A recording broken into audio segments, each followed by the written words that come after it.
பிசாசின் தந்திரமான 7 பொய்கள். அவன் அநேக பொய்களை சொல்லி நம்மை வஞ்சிப்பான். ஏனென்றால் அவன் பொய்யிற்கு பிதாவுமாய் இருக்கிறான்.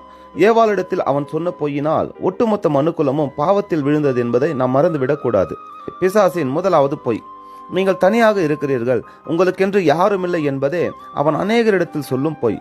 ஆனால் தேவனுடைய சத்தியம் சொல்லுகிறது, மத்தேயு 28வது அதிகாரம் 20வது வசனம், இதோ உலகத்தின் முடிவு பரியந்தும் சகல நாட்களும் தேவன் உங்களுடனே கூட இருக்கிறார் என்பதே.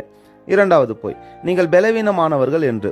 பாவத்தை எதிர்த்து போராடவும் உங்கள் ஆவிக்குரிய வாழ்க்கையில் நிலை நிற்கவும் நீங்கள் பலவீனர்கள் என்று சொல்லுவான்.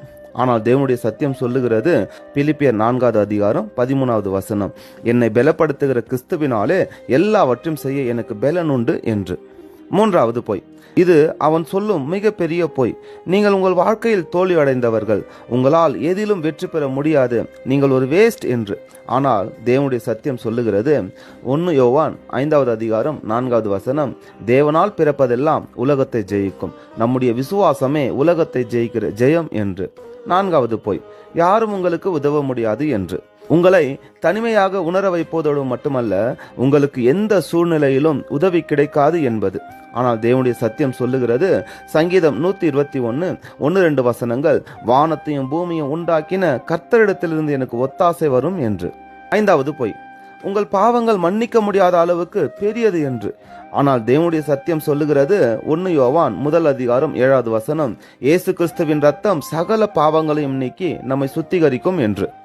சங்கீதம் 103:11-12 வசனங்கள், மேற்குக்கும் கிழக்குக்கும் எவ்வளவு தூரமோ அவ்வளவு தூரமாய் அவர் நம்முடைய பாவங்களை நம்மை விட்டு விலக்கினார் என்று. ஆறாவது பொய், உங்கள் கடந்த கால வாழ்க்கை உங்களை வரையறுக்கிறது என்று. உங்கள் பழைய பாவங்கள் நினைவுபடுத்தி தேவனுக்கு முன்பாக நீங்கள் தகுதியற்றவர்கள் என்று மிகப்பெரிய பொய்யை சொல்லுவான். ஆனால் தேவனுடைய சத்தியம் சொல்லுகிறது, 2 கொரிந்தியர் 5வது அதிகாரம் 17வது வசனம், ஒருவன் கிறிஸ்துவுக்குள் இருந்தால் அவன் புது சிருஷ்டியாய் இருக்கிறான் என்று. அதனால முந்தினவைகளை நினைக்க வேண்டாம், பூர்வமானவைகளை சிந்திக்க வேண்டாம்.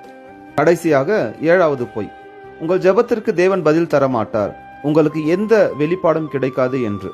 ஆனால் தேவனுடைய சத்தியம் சொல்லுகிறது, 1 யோவான் 5வது அதிகாரம் 14வது வசனம், நாம் எதையாகிலும் அவருடைய சித்தத்தின்படி கேட்டால் அவர் நமக்கு செவி கொடுப்பார் என்பதே அவரை பற்றி நாம் கொண்டிருக்கிற தைரியம்.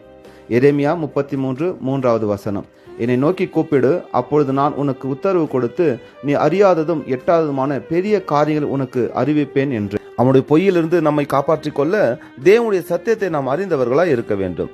சத்தியத்தை அறிவீர்கள், சத்தியம் உங்களை விடுதலையாக்கும் என்று ஆண்டவராக இயேசு கிறிஸ்து சொல்லி இருக்கிறார். தானின் பொய்க்கு மோசம் போகாதிருங்கள். தேவனுடைய சத்திய வசனத்தை கேட்டு அதன்படி கீழ்ப்படிந்து நடக்க உங்களை ஒப்பு கொடுங்கள்.